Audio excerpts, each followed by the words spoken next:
Okay, magandang araw po sa lahat, ha?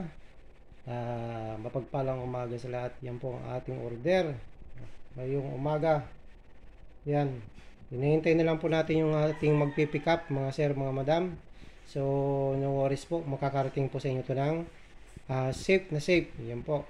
Marami tayong order sa ngayon. Yan po. God bless po sa lahat. I love you. Salamat sa pagtangkilik sa aming munting negosyo. Nagdekalidad ang ating mga sangkap sa inyong pagpaprad chicken, paglilitsyon, sa mga naghahanap ng sauce dyan para sa lechon nyo. Ito na yung the best na lechon sauce. Nako, ito yung maging katapat ni Mang Use. Yan. Salamat po sa repeat orders. Ako, nag-repeat orders kagad si Madam. Orders marami. Sige po, maraming salamat. I love you.